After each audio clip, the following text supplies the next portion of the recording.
Salam dəyərli abituriyentlər, xoş gördük hər birinizi.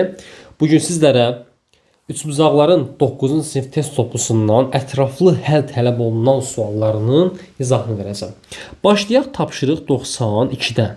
Deməli, düzbucaqlı üçbucağın katetlərindən biri digərindən 3 sm böyük, hipotenuzundan isə 3 sm kiçikdir. Bu üçbucağın perimetrini tapın. Düzbucaqlı üçbucağı ilk öncə biz çəkək. Aha, bax 90 dərəcəsini yazıram. Deyir ki, katetlərindən biri digərindən 3 vahid böyükdür. X plus 3. Bu böyük olan katet deyir ki, hipotenuzdan 3 sm kiçikdir. Hipotenuz nə qədər olar? X plus 6. Düzmü? Aha. İndi biz burada Pifagor teoremi tətbiq eləsək bizə çətin olar. Çünki hələ biz, məsəl üçün, müxtəsər modüsturunu keçməmişik. Məsəl üçün. Amma ki, biz Pifagor ədədlərini tanıyırıq. Bir-birindən 3 vahid fərqlənən ədədlər hansıları idi Pifagor ədədlərin içərisində? Yadımıza salsaq, 3, 4, 5 var idi, 6, 8, 10 var idi, bir də 9, 12, 15 var idi.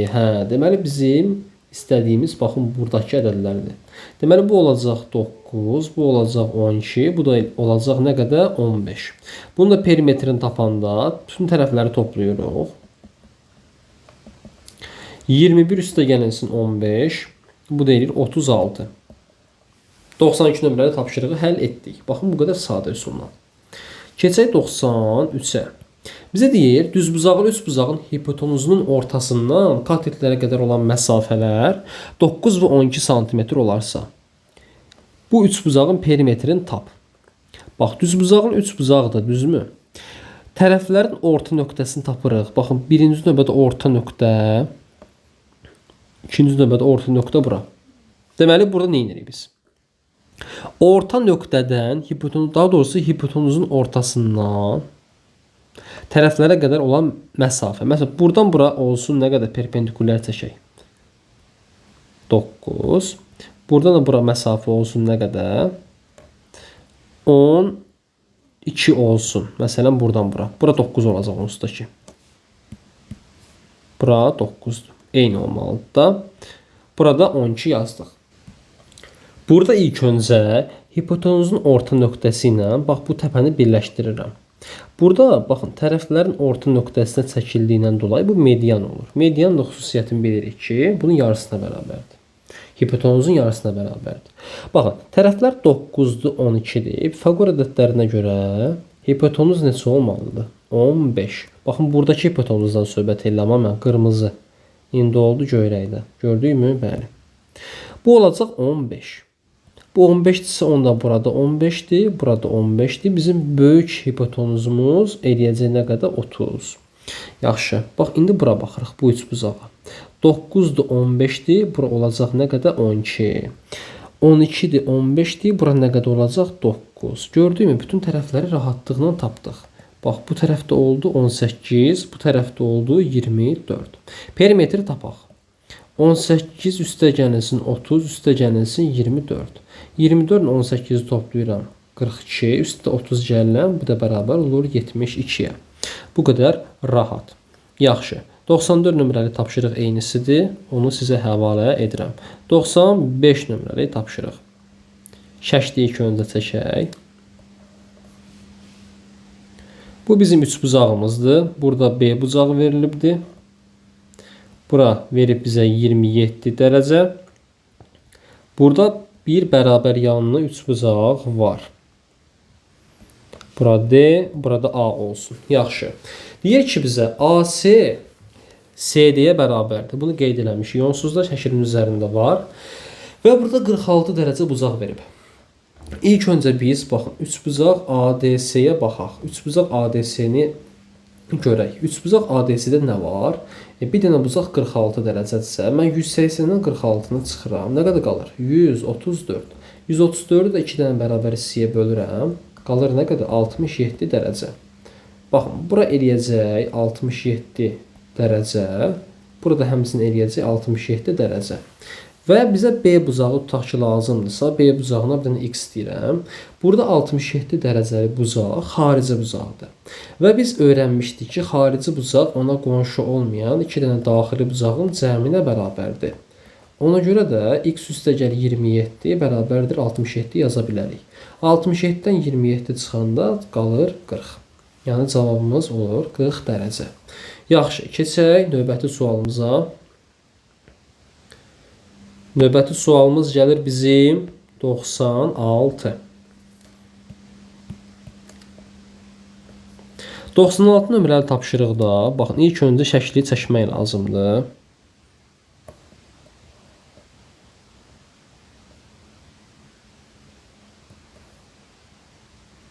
Aha, bax, bura 90 dərəcədir, bura C-dir, burada həmçinin 90 dərəcədir. Bizə deyir ki, AD kök altında 73'dür. CD isə bura 5'dir. Və bizə deyir ki, BC 2-dən AB-yə bərabərdir. Bax, BC. Bura A-dır, bura B-dir. AB-yə x desək, bura olacaq nə qədər? 2x olacaq. Biz deməli, bu sualları necə işləməliyik? Bu suallarda nə etmək lazımdır? İlk öncə ona baxaq. Məsləhət olunan budur ki, D ilə, baxın, göynə xəttinə işarə eləyəcəm. D ilə B-ni birləşdirək. D ilə B-ni birləşdirsək, burada artıq nə olacaq? 2 dənə üçbucaq əmələ gəlmiş olacaq. Hər ikisi də düzbucaqlı üçbucaqlı, düzdürmü? Baxın, bura y yazıram məsəl üçün. İndi gəlin bura Pifaqor teoremi tətbiq edək.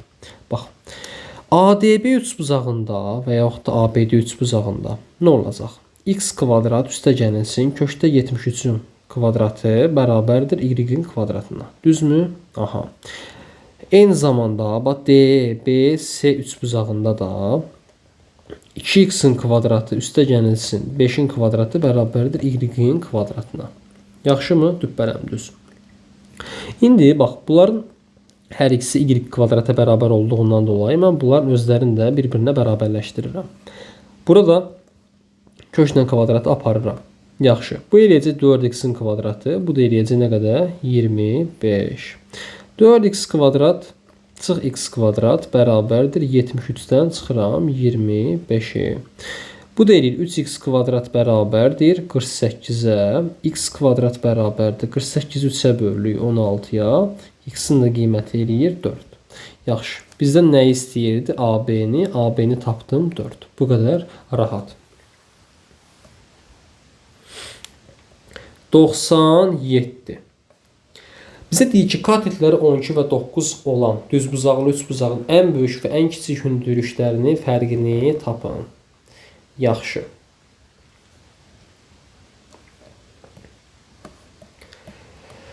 Belə deyək. Əgər katetlər 9 və 12-dirsə, bizim hipotenuzumuz nə qədər olacaq? Əlbəttə ki, 15. Artıq bunları əzbər bilməliyik də. 9, 12, 15. Bizə deyir ki, üçbucağın ən böyük və ən kiçik hündürlüklərinin fərqi. Deməli, ilk öncə biz, baxın, hipotenuzdan daha da hipotenuzda çəkilmiş hündürlük ən kiçik hündürlükdür. Bax, H ən kiçikdir. Ən kiçik. Onun tapılması üçün düstur belədir. Katetləri vururuq, bölürük hipotenuza. Yəni ki, biz burada 9'u vuracağıq 12'yə, böləcəyik 15'ə. Bu da bərabər olacaq nəyə? Gəlin ixtisar aparaq. Məsələn, 15 ilə 12-ni ixtisar aparıram 3'ə. Bu eləyir 5, bu eləyir 4. Deməli, 9'u 4'ə vursam eləyəcək 36, aşağıda da 5 qalacaq. 36'nı 5'ə böləndə eləyəcək 7, 10'da 2. Bu mənim elədiyim ən kiçik hündürlüyüm. Bəs ən böyük hündürlüyüm hansıdır? Yadda saxlayaq ki, düzbucaqlı üçbucağın hündürlükləri 2 dənə tərəf ilə üst-üstə düşür. Biri bu tərəfdir, biri də baxın bu tərəfdir. Ona görə də burada 12 ən böyük hündürlük olacaq. Yaxşı, bunların cəmini istəyir fərqin. 12'dən çıxacağım 7 10'da 2'ni. Bu da eləyəcək 4 10'da 8. Baxın, bu qədər rahat. Həll etdik. Bu qaydanı da yadda saxlayaq. Növbəti sualımız 99 olacaq. Deməli, oturacağı 17 olan bərabər yanlı üçbucağın yan tərəfini ala biləcəyi ən kiçik tam qiyməti tapın. Təsəvvür edək ki, bu bərabər yanlı üçbucaqdır. Oturacağı da 17'dir. Yan tərəflər x-dir, x-dir. Biz burada ilk öncə üçbucaq bərabərsizliyini tətbiq etməliyik. Məsələn, burada 17'ni ortaya salsaq, 17 x ilə x-in fərqi x ilə x-in cəmi arasında yerləşir. Bura 0 eləyir, bura 17 eləyir, bura isə neçə eləyir? Əlbəttə ki 2x eləyir. Yan tərəfin ala biləcəyi ən kiçik tam qiymət istəyir bizdən. Biz indi x-ə elə bir qiymət verməliyik ki 17-dən böyük olmalıdır. X-ə neçə versək 2-yə vuranda 17-dən böyük olar. Əlbəttə ki 9 versək 2-ni 9-a vuranda eləyəcək 18, 17-dən böyük olacaq. Bunu özünüz fikirləşib tapmalısınız. Qutardı getdi. Bu qədər rahat. Keçək 101 nömrəli tapşırığa. Birini mən yazıram, biri sizindir. İlk öncə biz şəklimizi qəşəng-qəşəng təsvir edək. Ondan sonra baxarıq burada nə etmək lazımdır. Təsəvvür edin ki, bura bitişibdir. Deməli, bura olsun alfa çıxılsın 50 dərəcə xarici bucaqdır. Bura olacaq alfa üstəgəl 50 dərəcə. Burada isə bizə bir dənə daxili bucaq verib. Mən nə edərəm burada? Sizin yerinizdə olsam alfanı tapmaq üçün. Baxın, mən burada 30 dərəcənin də qonşusunu taparam. Nə qədər eləyər? Əlbəttə 150 dərəcə. Bax, gördükmü? Bizim əlimizdə olan hər 3 bucaq, bütün bucaqlar ki var, baxın 150-dir. Ondan sonra alfa plus 50'dir. Üstə gəlinsin alfa minus 50 dərəcədir. Bunların cəmi 360 dərəcəyə bərabər olacaq. Çünki bunların hamısı xarici bucaqdır. Deməli, alfaları toplayırıq. 2 alfa. Bax, 50-nin biri müsbətdir, biri mənfidir. Eyni yerdə çıxıram. Üstə gəlinsin 150 bərabərdir 360-a. 360-dan 150 çıxanda qalır 210. 212'ye bölürəm, eləyir 105 dərəcə. Alfanın qiyməti elədir 105 dərəcə. Bu qədər rahat. Həmçinin 102-də də baxın 20-nin qonşusunu tapacaqsınız. Bu xarici bucaq olacaq. Onların hamısının cəmi bərabərdir 360 dərəcəyə. Bu formada yazıb hesablayacaqsınız. 103 nömrəli tapşırıq. Deməli, şəkli ilk öncə təsvir edək.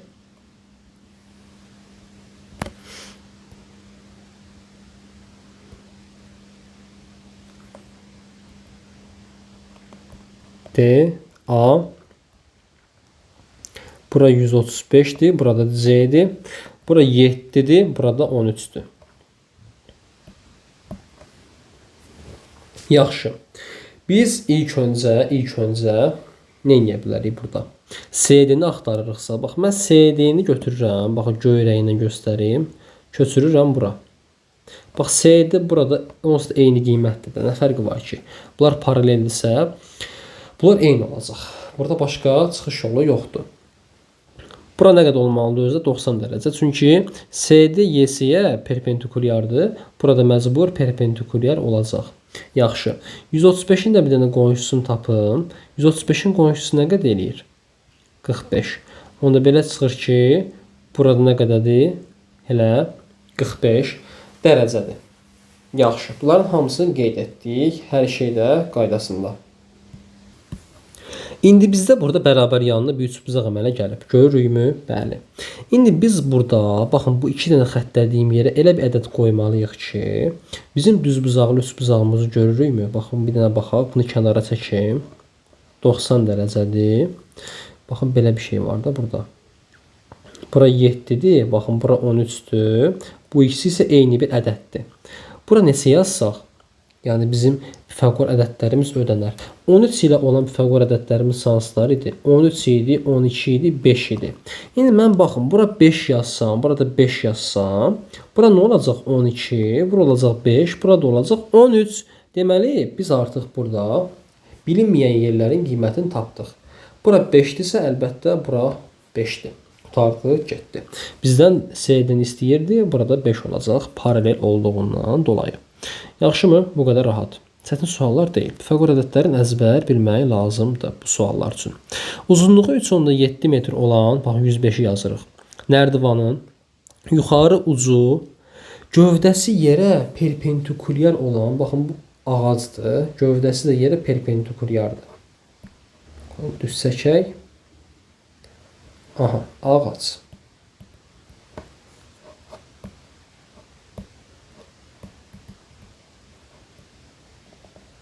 Bələni düz çıxaraq ki, bu da yer səthidir. Məsələn, bu da ağacdır. Tutaq ki, baxın bu ağacdır. Yaxşı. Uzunluğu 3,7 metr olan nərdivan yuxarı gövdəsi ağaca söykədilmişdir. Aha. Nərdivanın aşağı ucundan ağacın gövdəsinə qədər olan məsafə 1,2 metr olmuş olarsa, bizdən yuxarı uc yerdən hansı məsafədədir soruşur. İndi biz bir dənə baxın, beləsindən nərdivan söykəyək. Nərdivanı həmişə belə söykəyirik, onsuz da. Nərdivanın uzunluğu 3,7 metrdir. Və nərdivanın aşağı ucu, bax aşağı uc ağacdan 1,2 metr məsafədə yerləşir. Biz baxın, buradakı hissəyə, yuxarı ucun yerdən məsafəsinə bir dənə x deyəcəyik. Bir dənə bura Pifaqor teoremi tətbiq edək. X-in kvadratı üstə gəlsin 1,2-nin kvadratı bərabərdir 3,7-nin kvadratına. X-in kvadratı üstə gəlsin 1,2-nin kvadratı eləyir 1,44. 3,7-nin kvadratı isə 13,69 eləyir. Yaxşı. X kvadrat bərabərdir. 13,69-dan biz çıxırıq 1,44-dür. Bu eləyir 12,25. 12,25-dən kök çıxan ədəd baxın 3,5-dir. Bunları əzbər bilməlisiniz. Deməli cavabımız nə qədər olacaq? 3,5. Qurtardı getdi. Bu da Pifaqor ədədlərinin bir növüdür. Sonra keçirik 105 nömrəli, daha 107 nömrəli tapşırığa. 105-i yazdıq. Üçbucağın bucaqları 1, 2, 3 nisbətindədir. Bu üçbucağın böyük tərəfi ilə kiçik tərəflərinin cəmi 6 cm-dir. Baxın, bizə təsəvvür edək ki, belə bir üçbucaq verilib. 1x, 2x və 3x-dir. Deyir ki, böyük tərəfindən kiçik tərəfin cəmi x ilə 3x-in cəmi 6 cm bərabərdir. 4x onda bərabər olar 6-ya. 6-nı 4-ə böləndə 1,5. 3-ü 1,5-ə vuranda bu eləyəcək 4,5. 2-yə vuranda eləyəcək 3. Bu da eləyəcək 1,5. Toplasaq perimetri tapmaq üçün 1,5 üstə gəlsin 3. Üstə gəlsin 4,5. Bu da eləyəcək cavabımız 9. Qurtardı, getdi. Keçək 108 nömrəli tapşırığa. Görək bizə burada nə verib və nə istəyir. 90 dərəcə C. Bura N yazırıq. Bura B. Bura O. Bura M. Burada A yazdıq. Deməli, bura BM tənböləndir. CN isə hündürlüydür. Bax, hündürlüysə mən dərhal 90 dərəcə yazdım. Bunu sizdə həmişə belə eləyin. BM tənböləndir. Baxın, burada yarı və yarı böləcək. BAC 46 dərəcədir. BAC 46 dərəcədirsə, onda biz nə edirik? Baxın, düz bucağın üç bucağın biti bucağı 46-dır. Bəs B bucağı nə qədər olar? 90-dan 46-nı əlbəttə çıxırıq. Bu da eləyir 44. 44-ü də 2 bərabər hissəyə bölürük. 22, bir dənə 22. Yaxşı. İndi təsəvvür edək ki, bura 22-dir, bura 90-dır. 90 ilə 22-ni toplayıram, bu eləyir 112. Və 180-dən mən 112-ni çıxıram, qalır nə qədər? 68. Bura qaldı 68. Məndən hansı bucağı istəyir? Bax, BOC-ni istəyir. BOC isə, baxın, göy hərfinə işarə edirəm, baxın, düz buradır. Bunu tapmaq üçün də 180-dən 68-i çıxırıq, bu deyilir hələ 112. Rahatlıqla hesabladıq. Keçək 109 nömrəli tapşırığa. Deməli, bucaqlarından biri 30 dərəcə olan düzbucaqlı üçbucaq. Baxın, gördünüzmü? Çəkdim. Hazırdır. Katetləri fərqi kökdə 12 ilə 2-dir. Onda burada 60 dərəcə yazım. Deməli, bunun bir dənə kateti kökdə 12-dir, bir dənə kateti 2-dir. Kökdə 12 2-dən daha böyük olduğundan dolayı mən 60-ın qarşısına kökdə 12, buraya isə 2 yazıram. Hipotenuzu tapın deyir. Belə bir şey eləməliyik. Onu da burada biz 30-un qarşısı 2-dirsə, 90-ın baxın qarşısı neçə olacaq? Əlbəttə ki, 2 dəfə çox, 4. Qurtardı, getdi. 110 nömrəli tapşırıqda həmsini belə. Bir də 111. Çox maraqlı sualdır. Tənbölənin xassəsinə dair. Deməli,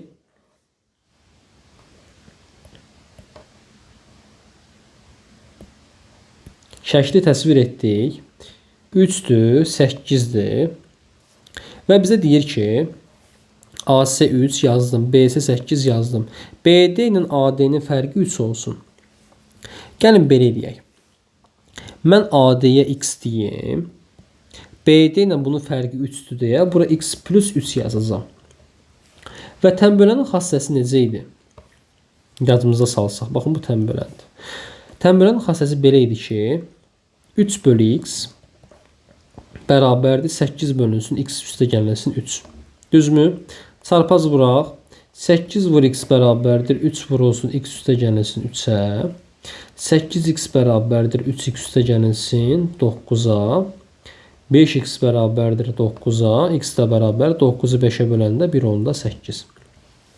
Bizim AD-ni istəyirdi. X-in qiyməti mən də tapdım 1/8. Və ətraflı həll tələb olunan suallarımız bitdi.